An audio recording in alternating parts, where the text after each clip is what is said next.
So I think we're having this conversation because I think in the past we've spoken about this, that on the face of it, we do two very different jobs. You're doing financial advising and planning for people, and I'm a coach, but actually, there's such a big overlap. And what I love about your approach is you recognize that it's not just about numbers, it's about life and what the people want in the future. Mm. And a lot of people I work with don't really know what they want in their future and worried about having regrets and wanting clarity on creating a life that they don't have regrets that inspires them. And so I thought it'd be worth having this conversation because I think there's a huge overlap, but we're approaching almost the same thing or say problem or challenge a lot of people face from two very different perspectives. Um, so yeah, I thought it'd be worth having that conversation to see where the overlap is. Well, I completely agree, and I think the more that we mature in our approach to what client relationships actually are and what people generally want, and you can usually distill it to three or four things, and most of them are in the book, The Top Five Regrets of the Dying by Bronnie Ware. It's funny. Most Yeah, of the things that we come across Bronnie's covered off and discussed with people at the end of their lives. And it's absolutely incredible. I was having a chat with a potential new advisor who wants to join the industry the other day. And I had to stop myself because there's so much after 30 odd years of practice that you take yourself back to day one and the journey it's almost too different to contemplate that how we start off selling insurance policies and mortgages and things like that. Then you move into still selling pensions and investments. And ultimately, you take a step back and say, well, what's the point of all of this? What people come to us and they don't say, oh, I want a better return on my pension. They might want a better return, but that's not really why they come to us. And similarly, people come to you because there's some form of anxiety or fear of regret that's going to come along, or already a fear of regret. yeah, already, yeah. And I think one of the biggest learnings I ever had was when I started working with George Kinder, which and George's approach is it's financial life planning. So it combines the technical work that we do, which, to be fair, we almost take the majority of that for granted. But that's actually where a lot of pain comes from people, because a lot of people's pain is generated from fear of finance, knowing that somewhere along the line, money's going to be intricate and an integral part of the solution or the issue. And so there's three questions. I think this is worth exploring as well. Three questions that George poses, and I have with every single client I've worked with for 15 years. And the first one is, imagine you've got all the money you could ever need now and in the future. Finance is never a worry again. How would you live your life and what would you do?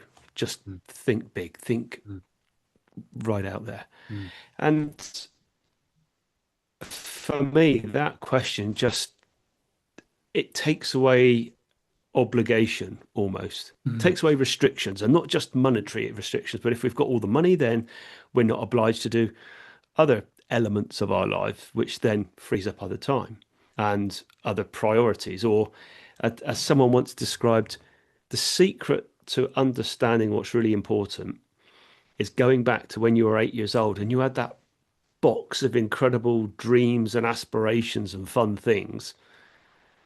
And then life started getting serious and you closed the lid of the box and you buried it in the garden. And sometimes, and this is identified in the book, The Top Five Regrets of the Dying, sometimes we're 90 and we don't have time left before we open that box again and look at what we really. And I think that's the key similarity here is that both of us want the people that we work with not to have regrets. Yeah. So I'll just quickly run through the other two questions. So George's second question, this hits it a little bit harder, and it's you go to the doctor and he tells you I've got 5 to 10 years to live.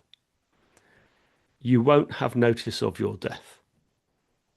but in 5 to 10 years, you will just die. So knowing that, now what are your priorities? Mm. What are the important things? And we're sat here now, 2026, and you go back 6 years.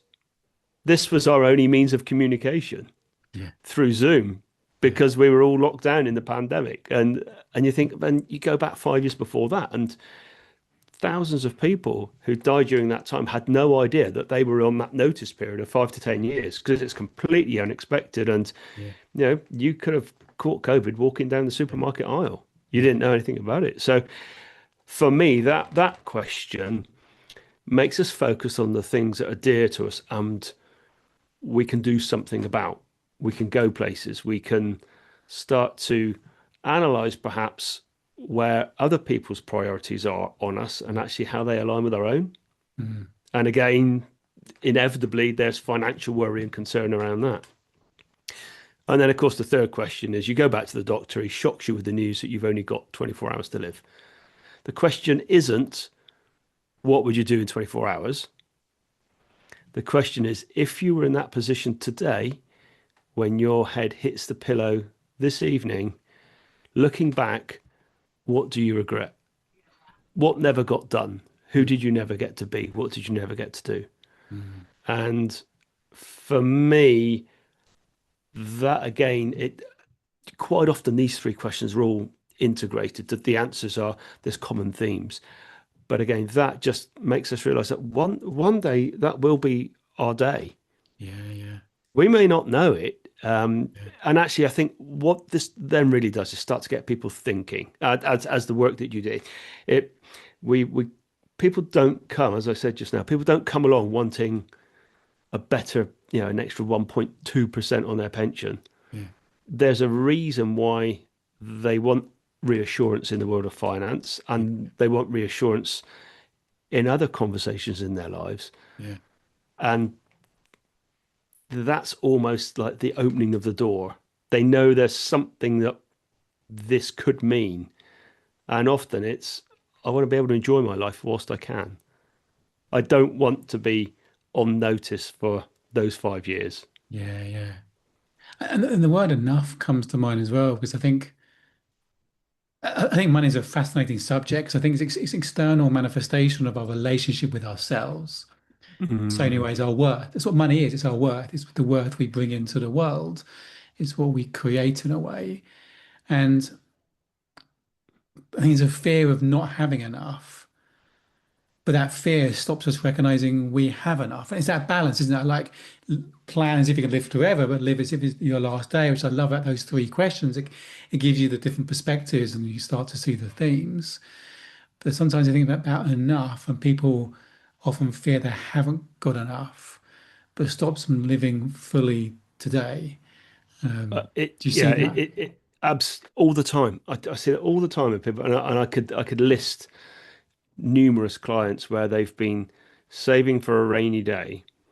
And there, I mean, you live down by the river, so it's beautiful. But the whole river could be filled up. The whole of Greek could be flooded, and nobody could ever get near the place. And it still wouldn't be raining enough for some people. Yeah, It still wouldn't be a rainy enough day. yeah, And I think that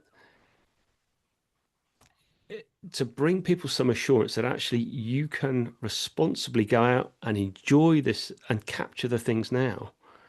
Um, that's that's a unique gift, a unique power to help people get over that because it doesn't matter how rich you are on the day that you die, it makes no difference the following day, yeah, not to you. yeah. And I think that it's really trying to uncapture. I mean, one of the things that clients quite often say to me is, "Why didn't you tell me this sooner?" So somebody who's 70 soon is that, "Why didn't you tell me sooner that I could have retired sooner?" And I think, well, but you know, it's one of those challenging things. And so now my main focus with clients is actually what is enough? Yeah, How can we yeah, use all of this to yeah, deliver what we want? And we yeah, take assumptions to age 100, but yeah. not that many people live to age 100. No, no. But in reality, the only moment that we have is right now.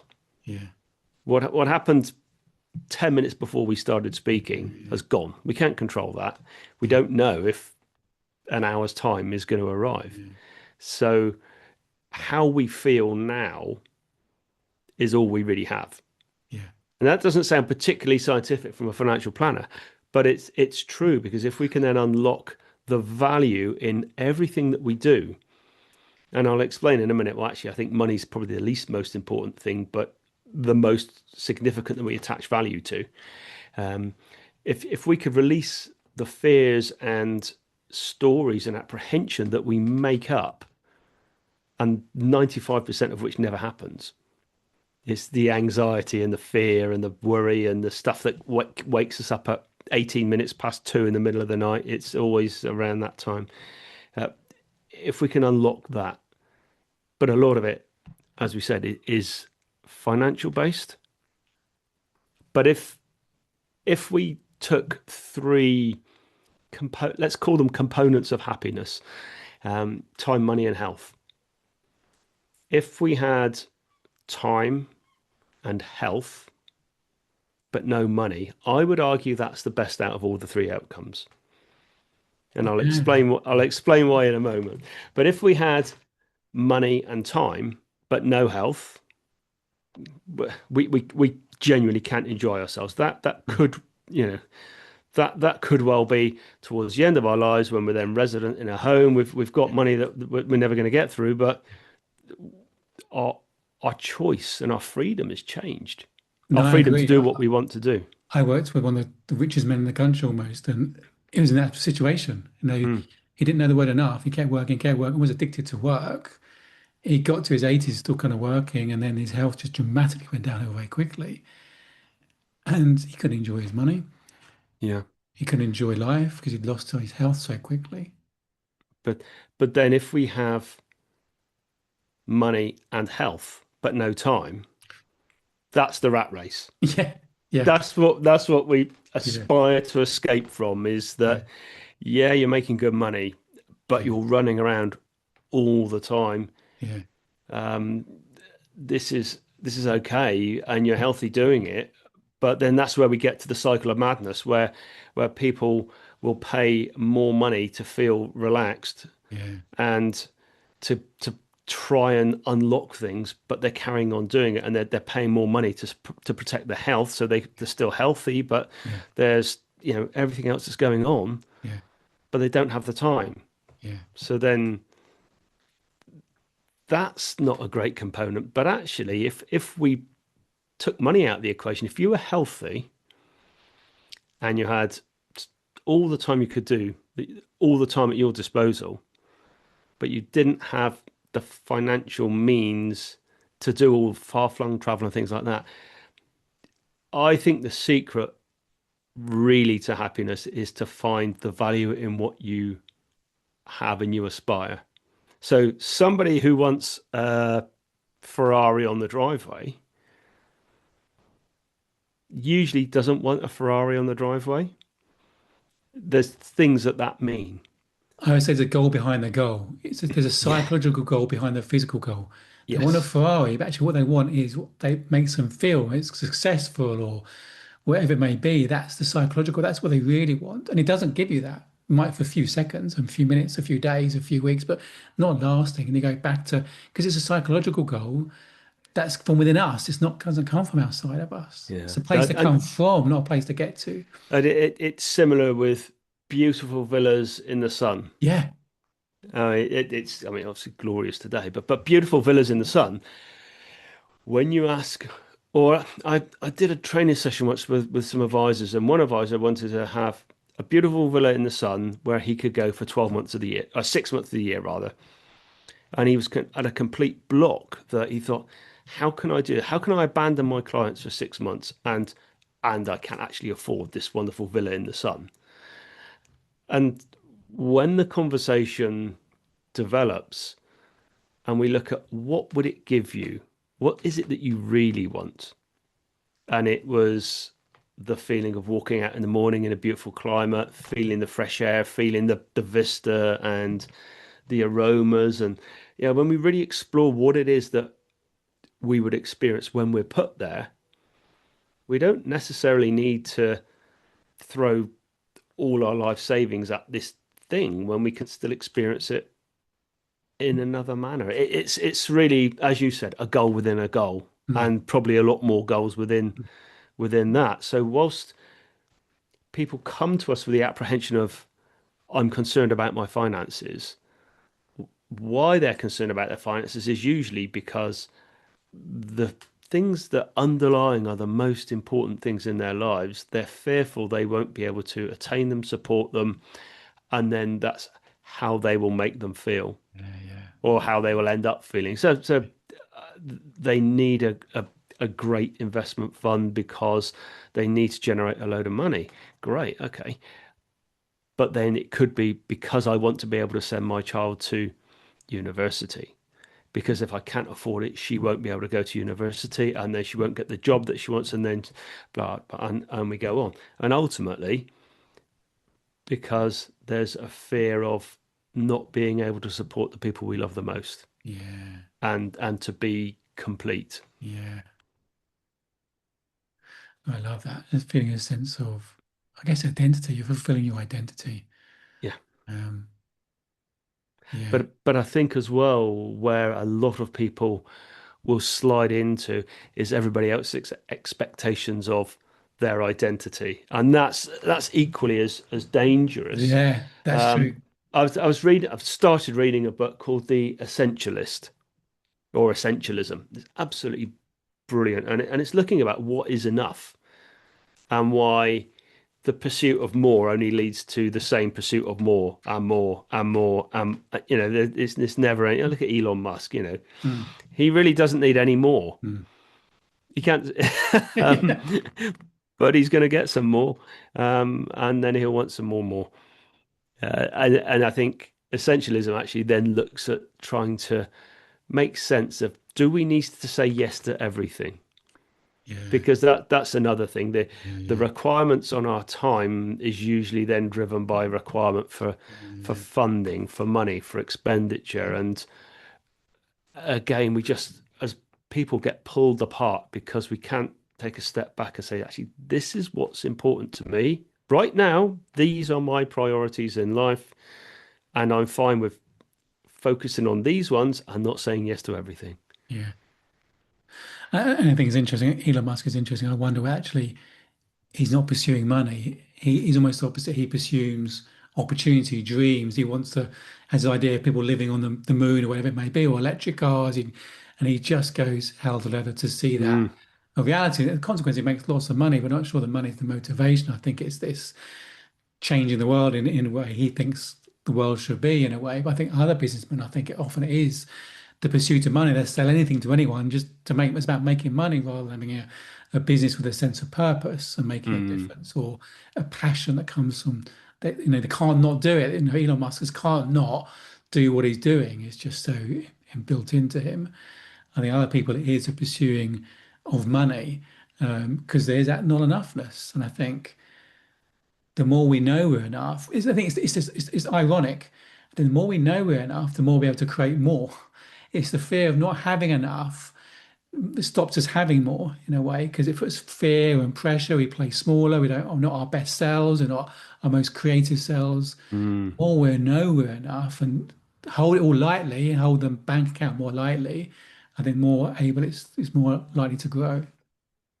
Yeah, and I think that the more that we refrain from attaching outcome Yeah, to this or meaning to the outcome. it's exactly that. I mean, a really good pal of mine, Terry Mullins, runs a company called The Reluctant Salesman, and he, well, I think it was with British Gas years ago, and he went basically he helps people overcome the problem of selling, which anybody who's ever been in a selling environment, you know, you've sat down to do the telemarketing session with a page of numbers, and we all nobody enjoys those calls receiving or giving them. But so Terry was called in to British Gas to say, help us with our sales team because when the guys hit their target, they absolutely fly. Then they just it just grows exponentially. But until they get their target, they really struggle. Can you help everybody? And he said, well, they don't really need to. All you need to do is lower their target. Uh, as simple as that. Remove the burden, remove the outcome, remove the meaning of what this Yeah, is. yeah, And when you don't attach this all-encompassing meaning on the outcome, yeah, actually that's fine. yeah. That's fine. It's but quite often I think it's societal pressure where yeah, you have to be the top salesman. It's a very The competitive environment, especially that. Yeah, and there's a guy I know that in America, a very competitive environment of commercial real estate, and he was fed up with colleagues and listening into his calls, pinching his leads to get their own hit their own targets, even though it's a mm, company, all work for the same company. It was all about individual targets because they link their self-worth to the target, and they want to be number one. It's all very competitive. It's all that sense of worth. He stopped playing that game and started seeing people he's talking to not as a potential sale, just as another human being, and serving them. And sometimes saying, actually, I don't think we're the right company for you. You need to go elsewhere and point them towards a competitor. And it's a longer game to play, but people build trust and connection. They start referring people to you, and eventually sales will increase even further. But he had to set up his own company based upon those values because traditionally sales don't operate that way. It's all no. about the sale, it's all based upon fear, and targets often perpetuate that. Are you enough? Are you not enough? Rather than paying salespeople a good salary, let them get on with the job of just getting on with it without the fear, the pressure, the measurements that just muddy the sense of worth. Well, actually, no, you're good. Get on with it. I think I completely agree. And I've always had a belief that your aura and your integrity and your ethics stretch years into the distance. Totally. Yeah. Yeah. It's the classic. Um, let's use farming an asparagus crop as an example. They don't come up this year. They don't come up next year. I think they're 3 or 4 years. I'm probably wrong, but Yeah. I know they're not an instant crop. So it's the continual way of being Yeah. authentic Yeah. that eventually Yeah. comes back. But of course, Yeah. society crams us in that we want results now. Yeah. It's Yeah. yeah, it's like a sports team. They want results at the start of the season, Yeah. or you've gone. And so that's a place to come from. I think that's that authenticity, being integrity, being aligned to our truth brings that sense of fulfillment rather than Mm, chasing the next thing. It's like that allows you to be yourself and create the life you want now and be happy now. You know, one of Bronne's top five is allow myself to be happy. It's that's allowing yourself to be your true self, not think who you should be or need to be okay, or what you think you need to have to be okay. So the sales are knowing he's okay and worthy, whether he hits the target or not. It just doesn't matter. It's just a number. It's one yeah, month, doesn't mean anything. And the more we know we are enough and free to be ourselves, I think we hold everything more lightly, including the bank account. Um, yeah, yeah, yeah. There is ridiculous pressure on people, and I cast my mind back to when I worked in the bank years and years ago, and we would have monthly, but more so quarterly targets. And if you didn't hit your target, and you get, we could never ever take off particular weeks because you knew it was coming to the end of the quarter. You had to get your, you know, your sales target over the quarter, and your success or failure or your happiness and the happiness of those around you could easily swing on one person saying yes or no. mm, Just yeah, just the outcome of one yeah, conversation yeah, could completely decimate yeah, the next yeah, 3 6 months. yeah. Um, and I can recall some of those conversations now, and just the pressure, and it's no different to this conversation. It's just a conversation, Yeah, yeah. but I think there's this unseen. Um, well, it is an aura really that people can tell. People can tell when It you're trying to sell and you're trying becomes to be needy. If desperate. you become Yeah. needy, needy is creepy. It's like a woman being chatted at by a needy man. It's just creepy. It's just you pick Mm, up on that energy, you're right? And people spy from who they like and feel connected to and trust. It's that genuine, authentic connection. And it seems to me that, often I think when it comes to money, the focus is on numbers. It's about, another percent or needing this amount rather than actually starting from, hang on, well, why? What is it you want to create from the inside out? What's the life you want from the inside out? Let's start with that rather than jumping straight to numbers. And would you say that's an unusual approach to financial planning? I think it's becoming more familiar.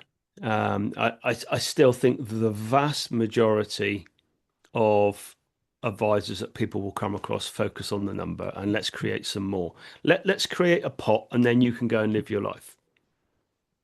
Now, if we don't, if that's the structure, what if the pot isn't enough? And what if it's too much? If it's too much, we've spent too long growing it and we've not had the time to really enjoy ourselves.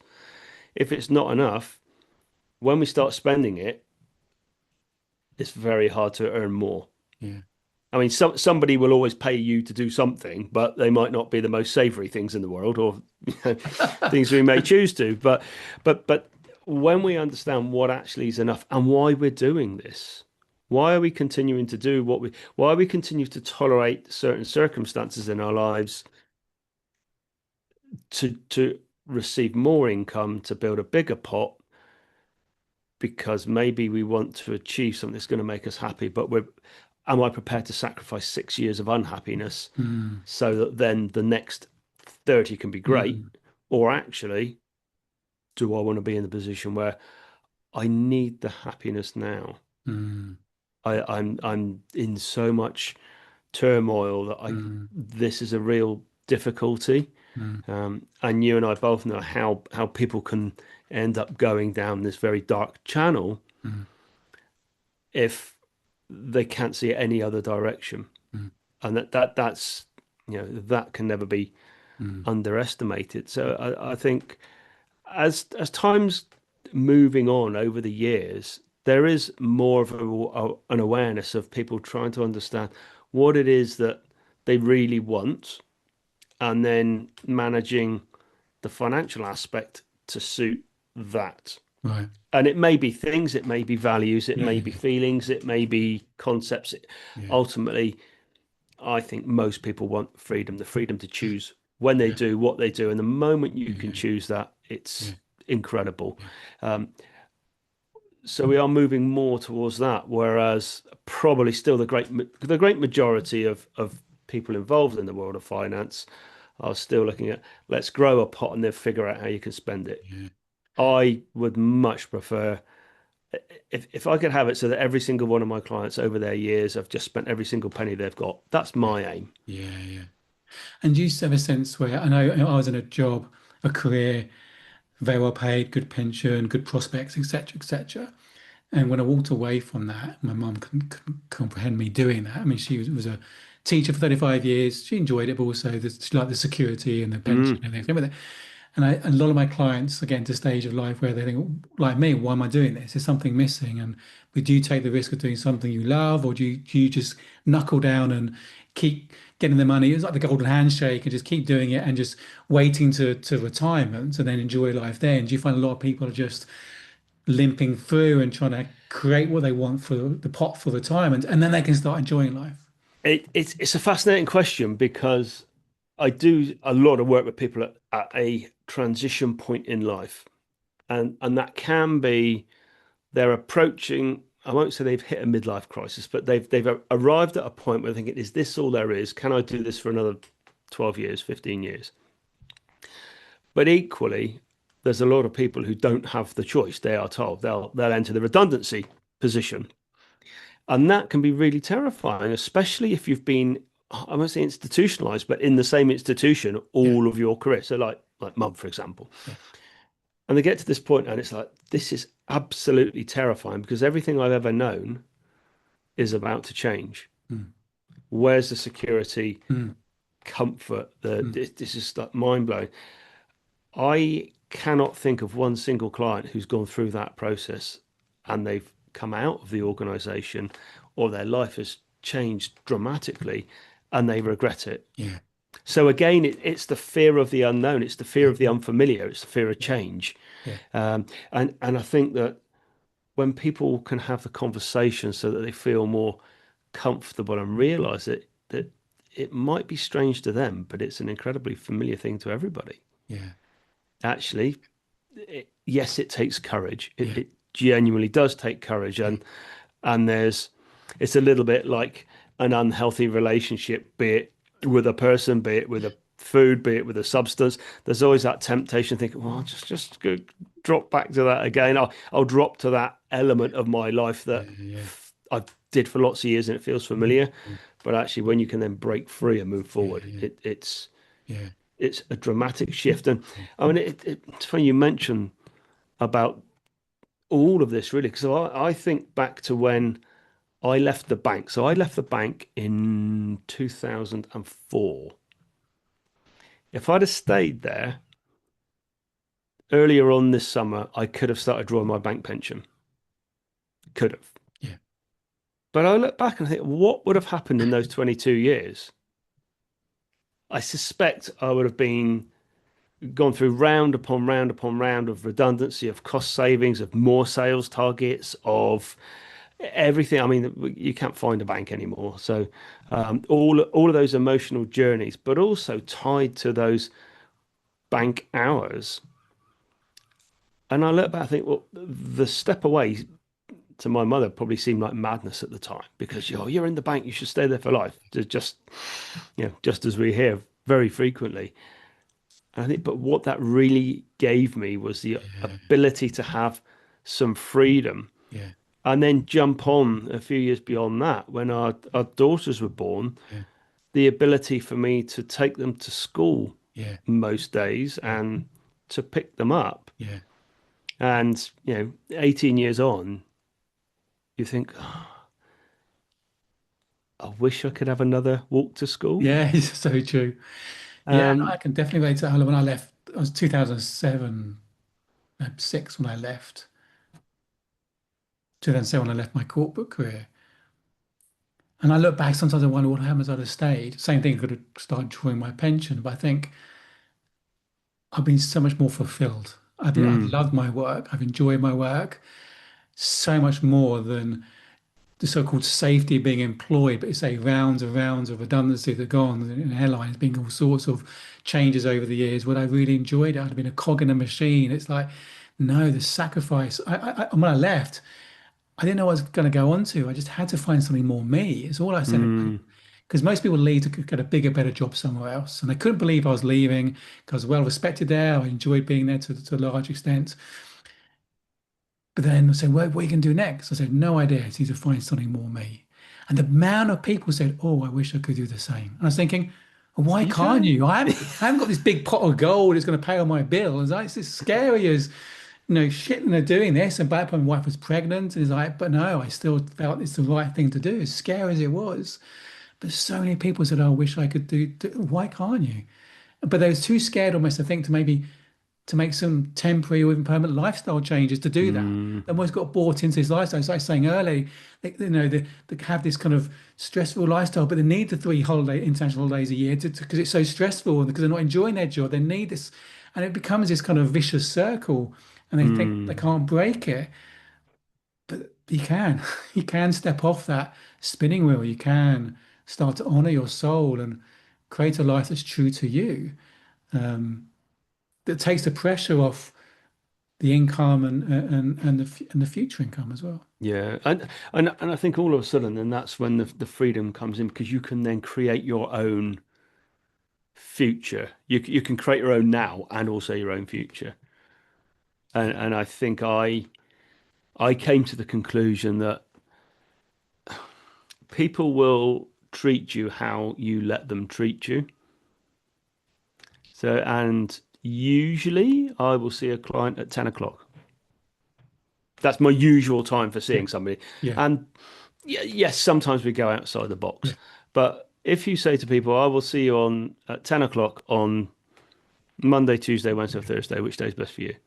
yeah, They will see you at 10 o'clock. yeah, And for me, that works well yeah, because then there's always ancillary work, planning work, and other things. And then I want to, for me, that's the best time of the day for me to see a client work because I'm more creative doing the planning stuff later on in the day. yeah, But again, that was a conscious decision for yeah, me to say, these are my yeah, sort of yeah, parameters. yeah, yeah. Whereas if you say anytime, Time, yeah. then No, I it was just exactly the goes same. When to, I started seeing clients, I'm always trying to work around them. And I realized, no, no, no. Now I have the same thing. I have these set times in my day that I see clients, and And yeah, it works. People stick to it. A very occasion might move away from it as a rule, but rule of thumb is that it sticks to it and it works. And it's Yeah. again, I guess it's being clear about what you want. Interesting, what do you want? I don't know whether you ask your clients, well, what do you want from your retirement?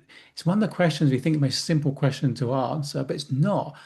We ask people, so what do you want? People know what they don't want. I don't want this and this. Well, what do you want? And they can't really answer it. I think No. we're almost that part of us, our desire is almost being quashed. It's almost feel selfish or big-headed to think about what you want. And in school, it's not about what you want. You're one of many. You've got to fit in to be robots.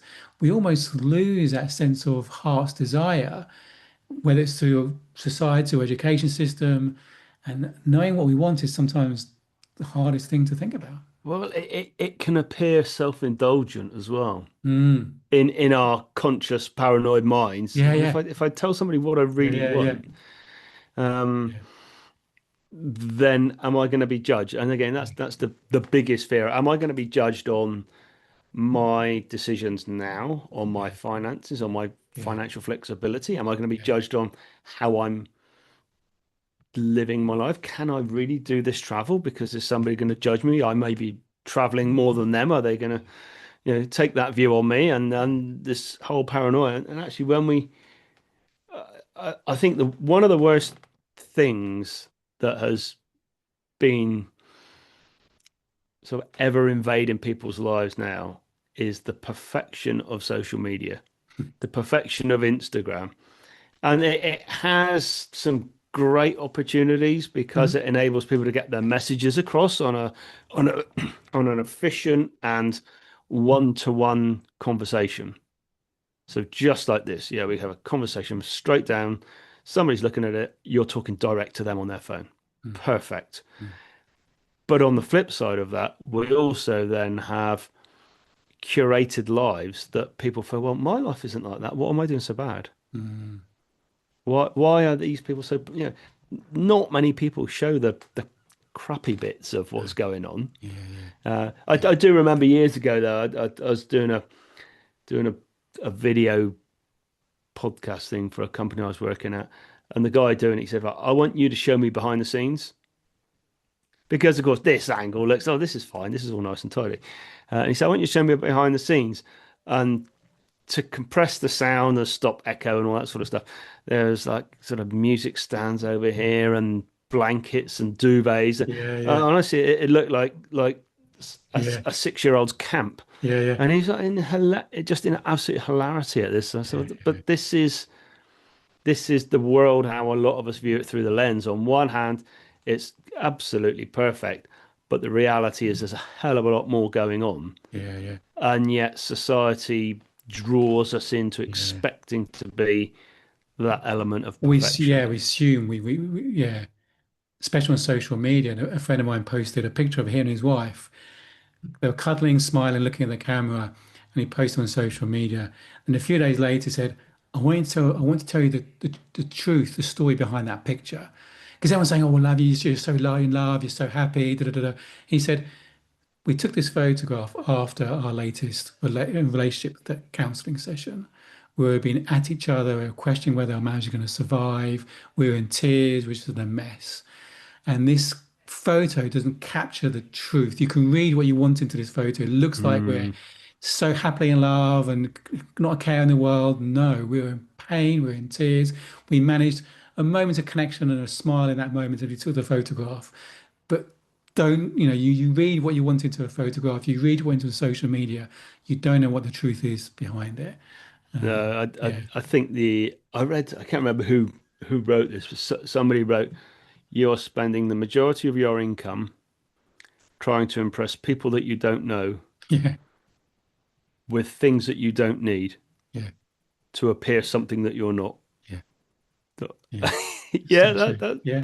that's true. And it reminds me there's a in the 60s, a Guardian advert. You see it on YouTube. It's quite famous where there's a guy in the skinhead running down the road towards this old woman carrying her shopping kind of her handbag.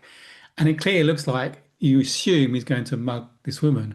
But it Yes. pans out and he runs past her and he runs to push this guy out of the way because this thing's falling from this roof and he's saving this guy's life.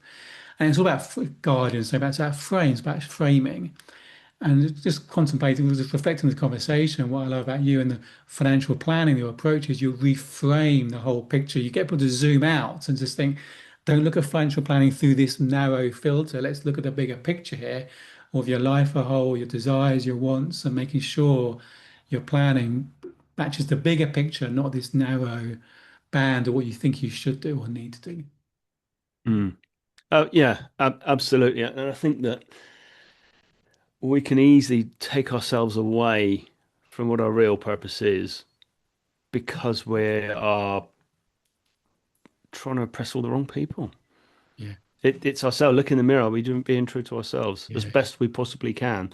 yeah, Are we saying yes to so many other things because that's what we feel we should do? yeah, Uh, yeah, but actually, sometimes there's the bravery. yeah, It's I was giving some a little bit of guidance the other day. Um, Young person, first relationship wasn't quite working out, and I said, you got to view this slightly differently because they were in a great deal of emotional turmoil. And I said, you know what? This is like one of those sort of spots, well, that we had years and years ago, a teenage spot. And I said, you leave it there. It's going to fester. It might go away. It might cure itself. You could put some cream on it. It might solve itself. It might go back to normal. Or you can keep poking it, and it's going to get worse and worse and worse and worse and worse. And then it's going to really leave a mess for you.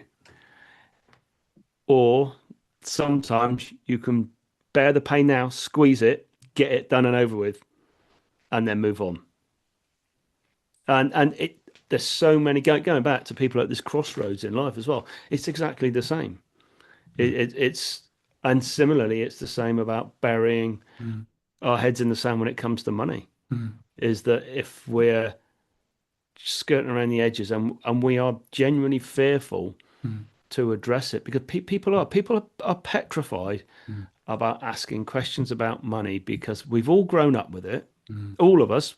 And probably the way we react with money is one of two opposites from our first memory with money. Whatever our first memory was, mm, be it age 5 or 6 or 7, whatever it was, and how it was when we were growing up, mm.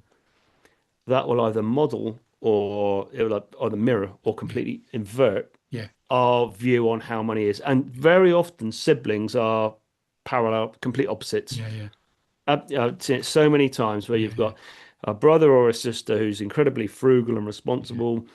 On the flip side, you've got one that yeah, money there's never enough because they're yeah, just going to spend it straight away. So these things can then start to unfold and weigh on our minds. And quite often, I actually find it's those regular habits that people form with money that causes a lot more damage mm, to their long-term financial mm, sustainability mm, than any investment returns or any clever, whether we've put it in a pension or an ISA or mm, somewhere else. mm, More often than not, it's that habitual behavior with money. mm.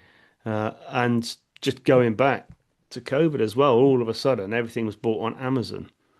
Yeah, You know, our habits, our spending habits suddenly changed where you wouldn't any longer you weren't able to go into a shop and look at yeah, something and contemplate it and touch it and think, is this shirt worth yeah, £45? yeah, We look on Amazon and yeah, it's no different on yeah, Amazon spending £10 than it is £1,000. yeah, yeah, Press the button.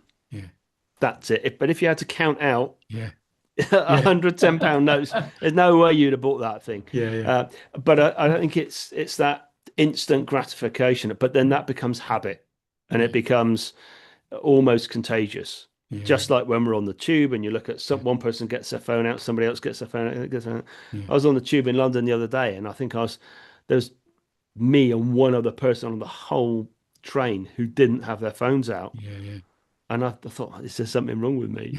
But yeah. I purposely don't. I just just savor whatever's going on. And I Yeah, know that this weather, the tube isn't particularly no, wonderful, but yeah, actually, it's still a different experience to yeah, what we get. And Yeah, but I think it's that habitual being. What's really interesting at the moment, I don't know how it is where you are, but um, our Amazon isn't next day delivery. No, we're the same, yeah. Yeah, I thought The whole probably that'd be the region is, case. yeah, the whole region's been knocked out Yeah, since January, yeah. so that I want it now Yeah, sort of compulsion yeah. has stopped because you But think, but well, it's interesting because yeah, yeah, because I recognize that, and my initial action was, hang on a minute, that's not on. It's like, I want it tomorrow. So I think, well, I don't need it tomorrow. It's interesting. My initial reaction was being put a bit put out. But I think, what am I doing? Why am I put out? Because it can't come tomorrow. And I think I grew up with when the next didn't have next day delivery. If I needed that desperate, I could probably get it somewhere locally. And it helped me over the last, it's been a number of months now. I realized I don't need next day delivery. It's just we get used to this way yeah. of operating and realize it's not needed. You can again it's about slowing down and just saving and being. And I was on the tube last Friday. It's just being and connecting and just noticing how it's like saying earlier that having time and health is pretty much all we need to be Mm. content. Because everything we seek is in this present moment. When we're present and alive to what is, we have contentment, fulfillment, purpose. It all shows up in the moment. It's innate. It's like little children. They're just present. They're just, and they're happy. They're content. As long as they're fed and watered, they're just there most of the time. And I think that when you find when you are in the moment, all the other things that we can make up and trouble and worry ourselves about, they go away. It may be Yeah, temporary, but yeah, they go away. yeah, I was saying yeah, earlier on this morning we were on St Mary's and went in the sea at 7 o'clock, and it was a touch and go decision, but we thought let's just do this, and in that moment that was the only thing you could think about because it was yeah, fresh. Uh, but that whole experience, nothing else matters. I mean, yeah, a different location, you're doing yeah, something that you wouldn't normally do, yeah, and all those senses come to the fore. And yeah, it's the same as when people find their flow, that thing that they do that they absolutely love. Probably the thing that was in that little Pandora's box that we yeah, buried when yeah, we were about yeah, 10 years old, yeah, and we try to open that up again. Well, what is the thing that brings us the greatest of joy? yeah, And it might need some money yeah, to help support yeah, it. It might need some money to make it yeah, really incredible or go and yeah, experience yeah, this in another location. yeah, But it might also just be possible to yeah, have that in the here and now. yeah. And then just reflecting, thinking, yeah, that's just being present. All our worries, our fears, our future and past thinking. And when we're present, we can't have worry because we're present. With a quieter mind, that's where the magic is. It makes you realize how many people, when they start thinking about money, all this thinking kicks up. They don't have a quiet mind. Why can't they have a quieter mind with money like anything else? It's a thought. Well, I think it's big because a lot of people have just learnt money from their surroundings. They don't really, I mean, years ago, I used to go into schools and teach it. But nowadays, they don't really teach money and how we Yeah, could react with it and yeah, how we could deal with it. yeah, And I think that actually leads to quite a lot of unhealthy yeah, concerns about agree. it. I mean, and it's yeah, there's really basic stuff that I've got a client here earns a ridiculous amount of money, ridiculous, and he has no clue about budgeting. And he openly admits that he said, I just don't know where this goes. I really don't. Um, he doesn't want for anything, and that's maybe part of the problem. But there's it just goes. Yeah, So that's a bigger problem for somebody earning yeah, ridiculous yeah, funds as those who yeah, actually probably the person who's scraping by on a very modest yeah, income is way better at budgeting because they've got to be. yeah, And I think that if you look at people will make very different financial decisions at the start of the month and the end. yeah, If they've been paid in the yeah, traditional manner on the yeah, 31st of the month or whenever, yeah, there's the bank account looks a lot healthier at the start yeah, than at the end. It's a little bit like when you go on holiday and yeah, yeah, you think, oh great, well we'll do all this great stuff now at the yeah, start of the week, yeah, And you get halfway through and think, hang on a Yeah, minute, we've got, or back in the day where you sort of suddenly realize, oh, I've got another £300 of traveller's checks here. Yeah, and oh, great, we could go do more stuff now, and you still spend it all. yeah, All the holiday money is usually always spent. yeah, And nobody comes back with, oh, no, I got yeah, 300 yeah, yeah, euros spare. yeah. But I think it's just I've noticed over the years with clients and also myself that whatever the present money situation is on that day will influence the financial decision, even though that financial decision could be one that's going to be impactful 10, 15 years later on. Yeah, yeah. Since you were mentioning budgeting, because I mean, my relationship with money has changed dramatically over the years. I didn't realize until I left my corporate life how much I had a fear of financial security. And even then, I was hoarding it without realizing it, scared of spending it. And then when I was starting from scratch in a new industry, self-employed, it really came to the fore. And I've done a lot of work on my own relationship, myself, my own self-worth, and thus my relationship with money. I think there's two sides of it. There's the feminine emotional relationship with money, and that's our relationship with ourselves, our limiting beliefs, all that kind of stuff. But I hadn't realized how, there's a lot of work in that, that the structural, the masculine structural side of it, like budgeting, how much that played a role as well. Because Mm, when we got married, we started budgeting. I built this beast of a spreadsheet that captured everything in so many categories. Every time my wife spent something, back in the 90s, you had to open up Excel, fire the computer up, Windows 95 took hours to start up. It was just a ball ache, it really was. And after a few months, I said, I'm not doing this anymore because it's such a ball ache. But back then it was coming from fear of not having enough. mm, And then we didn't budget for a long time. I'll just be free with it. And we had enough, but that's not healthy either. And when I changed my relationship with money and someone maybe suggested I should bring back into doing some budgeting, and nowadays it's interesting, we use an app, which is basically my spreadsheet from 1995 yeah, in app form. I should have stuck with it and sold it as an app, eventually. But it makes it much easier to do practically. But it was interesting how having both the flow, the feminine energy, and my emotional relationship with money, and then having that structure completely transformed my relationship with money for the better. mm, It was incredible how having that both and having that little bit of structure, not from a place of fear, more from money's energy. Where do we want our money energy to go to? Where having some conscious choice around that rather than unconsciously fritting away and say end of the month, where did that go? And we can choose to move it from say one bucket to another bucket, but having that more conscious awareness of where we're putting our money energy from a creative place rather than a fearful place, having that emotional relationship change and also then the structural, just the two together just transform my relationship with money. yeah. I think as well the one top tip I'd ever give anybody is pay yourself first. Oh yeah, yeah, I love In that. other words, if you think you need to be saving or you're planning on saving, Yeah. you won't save at the end of the No. month. You And I literally absolutely did that when I was self-employed. I can't afford to save anything. At the end of the month will go into savings. Having used to saving regularly in corporate life, and it was a no. I don't know how long it was, a year or so. And realised this ain't working. And no. then, no, so We I set just up a direct debit in the middle of the month, and I never noticed it going. At the end of the month, it was still enough. At the end of the month, and suddenly I was saving. It was that commitment to myself and paying myself first, and commitment. And each time I've done that, committing to something, all feels edgy. Can I afford it? No, committing to do it. I've stepped up and it's been fine. yeah. Well, I mean, it's fascinating because years and years ago when I first understood financial life planning, I was on a course, and my answer to each one of those three questions we spoke about earlier on was I want to take the girls to Lapland. Mm, And at the time, our younger daughter wasn't born. She was mm. almost imminent. She was imminent, but she Imminent. wasn't born. And I just remember thinking, if money was never an object, I'd take them to Lapland.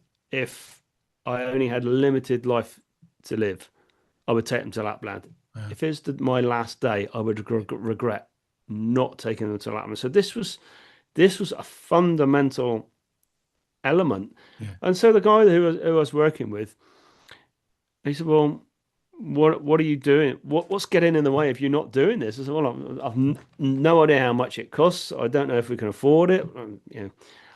Well, a very long story short, but in the end, I identified that we had to go when our daughters were 8 and 4. Any later than 8, and you might have, a bit of a blabbermouth at school, might ruin the surprise. Yeah. Yeah. Any younger than 4, really too young to go. So that was there was a 1 year shot at this, really. And so I thought, well, let's see how much this day trip to Lapland costs. And I was horrified. I thought that's ridiculous to spend on a day. And then I just saw a button, guest stay for 4 days. So, well, okay, let's hit this out of interest. And it was only double. Wow. Okay, now, and I mean, it gives it an idea of how ridiculous the first one was. Yeah. But I thought, well, if we're going to go, if I'm going to find a way to make this happen, and this is Yeah. the most important thing that I Yeah. can see in the next 4 to 5 years of my life, Yeah. let's do it properly. Yeah. Yeah. And so I thought, okay, now I know how much this is going to cost. How long have we got? Yeah. We had, I don't know, 48 months or whatever Yeah. until. Yeah. So, okay, divide that amount by 48. The first of the month, that is how much I'm saving. Nice. And that is sacred money. I love that. And from a financial planning or a financial prudence point of view, it would have been better to be repaying some expensive personal borrowing, but we would have just ended up with less personal borrowing Right. and no sacred pot. Yeah. And so, at the end of 1 year, one of us was going. At the end of 2 years, two of us were going. At the end of 3 years, one of the girls was going. And we got there, but somewhere behind me, I've got a picture of um, when we landed. I I love was that. like, this is just incredible. Yeah. And we didn't just buy a trip to Lapland. Yeah. We bought we bought some core memories, Yeah. but also that enabled us to sustain the magic Yeah. for probably 4 or 5 years, Yeah. Yeah. Yeah. longer than Yeah. we would I otherwise have mean, and thought. I love that story because it's about honoring yourself, paying yourself first, knowing you're enough. No, back to worth, back to money is worth. It's your worth. Well, Um, we've still got in our fridge, in our freezer, the last day out there, I said, right, I'm going to pick up some snow. We're going to put it in a bottle. We're taking this back. We're taking this Lapland snow back with it, and we're still in our freezer. And my wife I goes love that. mad. As how much longer are we going to keep that thing, which is it's melted about 6 times over the years. But we sealed it, and it's Yeah. in this little I love it. Lapland bag, and it's in Yeah. the Yeah. bottom of the freezer. And Yeah. and and to me, that's if if the house was on fire and everybody else was safe, I'd probably go in Bit for of, that. no, I love that. Probably. And that always brings us full circle back to those questions. Any chance you could repeat those questions? I think they're really fantastic Yes. questions. Yeah. So the first question is, imagine you've got all the money you could ever possibly need now and in the future. If that was the case, how would you live your life? What would you do? How would you choose to be? Where would you go? Just dream big, no restrictions. The second question is, you go to the doctor and he shocks you with the news that you have a peculiar illness. You've got 5 or 10 years to live, but you won't have notice of your death. But up to that point, you'll live a perfectly healthy life. Knowing that now, what would you start to do differently if that was the case right now? How would you change your life? What would your priorities be? How would you live? Mm.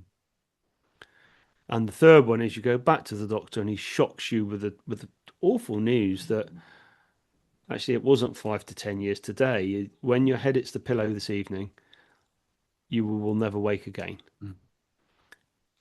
Armed with that knowledge, what did you never get to be? Mm. What were your regrets? Mm. What never got done? Mm. And who would you miss? Mm. Mm. Awesome. Jeremy, thank you so much. It's been a pleasure as usual. I'm always fascinated where the conversation goes because, yeah, money touches every part of us because it's our sense of self. So Mm-hmm. thank you. Thank you so much. Pleasure. Absolute pleasure.